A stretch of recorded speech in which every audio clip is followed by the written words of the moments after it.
పవన్మూర్తి గారు ఎలా జరుగుతుంది ప్రచారం? ప్రజల నుంచి ఏ విధంగా స్పందన వస్తుంది మీకు? ఎప్పటికీ సైకిల్ ప్రభుత్వాన్ని దిస్తాం, సైకిల్ని ఎప్పుడు ఇంటికి పంపిస్తామని ఎదురు చూస్తున్నారు ప్రజలందరూ. మళ్ళా రామరాజ్యం రావాలి, తెలుగుదేశం, బీజేపీ, జనసేన ఉమ్మడి ప్రభుత్వం రావాలని ప్రజలందరూ ఎదురు చూస్తున్నారు.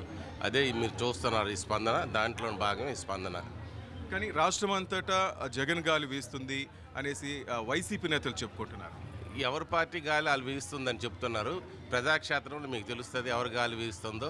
మీరు ఏదో ఆలోచించుకొని అడిగితే నేను నాటి సమాధానం కలిపి చెప్పలేను. కానీ ఆంధ్రప్రదేశ్ ప్రజలు మార్పు కోరుకుంటున్నారు కదా? మార్పు కోరుకుంటున్నారు. తెలుగుదేశం, జనసేన, బీజేపీ ఉమ్మడి ప్రభుత్వం రావాలని కోరుకుంటున్నారు. శ్రీకాకుళం జిల్లా ప్రజలకు, ముఖ్యంగా నర్సన్నపేట ప్రజలకు మీరేం చెప్పదలుచుకున్నారు? ఏవైతే నేను గతంలో చేపట్టే కార్యక్రమాలు ఏవైతే ఉన్నాయో, బొంతు ఎత్తిపోతల పథకం అవ్వచ్చు, ఒంతి మండలం బ్రిడ్జి అవ్వచ్చు, మన శ్రీమొక్కలం దగ్గర ఉండే తాగునీటి పథకం అవ్వచ్చు, ఇవేవైతే మధ్యలో అయిపోయినా అవి పూర్తి చేస్తాను.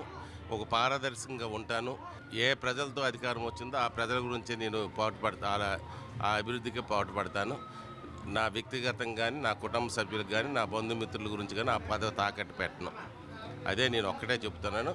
ఏ టైంలో అయినా అవైలబుల్గా ఉంటాను. నా ఇంటికి తలుపులు కలిపి లేవు, తలుపులు వేయను. తలుపులు వేయను. ఎప్పుడైనా ఎవరైనా రావచ్చు. మొదటి నుంచి పార్టీ నమ్ముకున్నారు, దానికి తగ్గట్టుగానే బాబు గారు కూడా మీకు సీట్ ఇచ్చారు. ఎలా అనిపిస్తుంది? పార్టీ నాదయ్యా. పార్టీ ఆవిర్భావం నుంచి ఉన్నాను.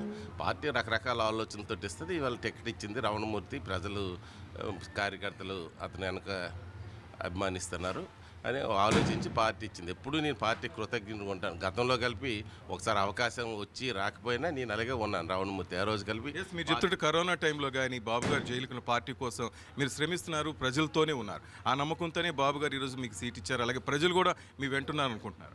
ఉన్నారు, ప్రజలు కలిపి వెంటున్నారు. ఈవేళ ఈ నియోజకవర్గంలో గెలిచేది బొగ్గు రమణమూర్తి, రాష్ట్రంలో వచ్చేది మా ఉమ్మడి ప్రభుత్వం.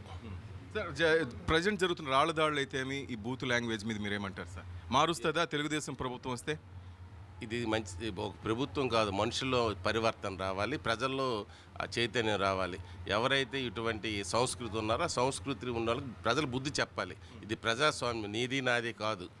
ప్రజాస్వామ్యాన్ని పరిరక్షించవలసిన అవసరం ఉంది. ప్రజాస్వామ్య విధంగా పోరాటం చేయాలి తప్పించి రాళ్ళ దాడులు చేస్తాం, కాకపోతే బీభత్సాలు సృష్టిస్తామంటే జనాలు చూసి ఊరుకోరు.